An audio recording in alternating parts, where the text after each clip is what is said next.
মুন্সিগঞ্জের আড়তগুলোতে মৌসুমি ফলের পসরা সাজিয়ে বসেছেন বিক্রেতারা। তরমুজ, বাঙ্গি, বড়ই, আনারস, কলাসহ নানা রকম ফল কিনতে ভিড় করছেন ক্রেতারা।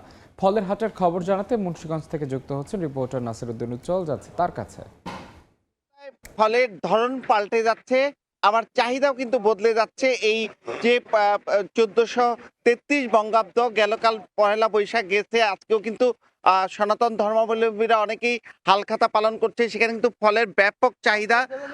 সেই ফলে কিন্তু এই যে আড়তগুলোতে ভরে আছে। আপনারা দেখছেন যে আনারস, সেগুলো কিন্তু মধুপুর থেকে এসছে এবং তেলের যে সংকটের এই যে কৃত্রিম, সে কারণে কিন্তু গাড়ি ভাড়া প্রায় দ্বিগুণ বাড়িয়ে দেওয়া হয়েছে। তারপর কিন্তু এখানে আপনার লক্ষ্য করছেন যে আনারসের বিভিন্ন সাইজ রয়েছে, সেগুলো কিন্তু 10 টাকা থেকে 40 টাকা পিস দরে বিক্রি হচ্ছে।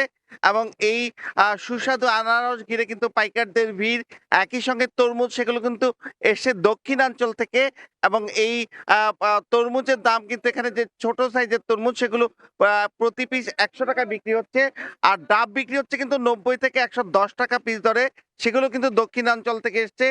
একই সঙ্গে কিন্তু এখানে প্রচুর কলার পসরা বসেছে। সেই কলা কিন্তু সবরি কলা, যেটি পাইকারি বিক্রি হচ্ছে 25 থেকে 35 টাকা হালি দরে।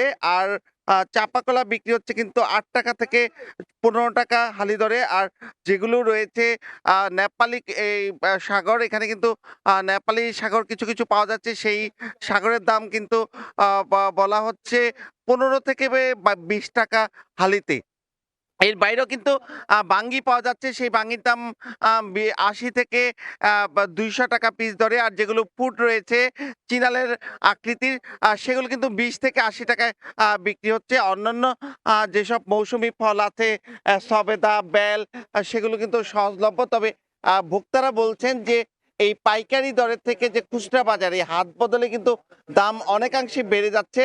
এবং এই যে খুচরা বাজারে যে অতিরিক্ত দরে এই ফল বিক্রি হচ্ছে, সেগুলো কিন্তু বাজার মনিটরিং এ কিন্তু যথাযথ কার্যকর কোনো পদক্ষেপ নেই বলে কিন্তু সিন্ডিকেট করে খুচরা বাজারে ফলের দাম বাড়ানো হচ্ছে বলে অভিযোগ ভোক্তাদের। তো এই ছিল মুন্সিগঞ্জের ফলের হাটের সবশেষ।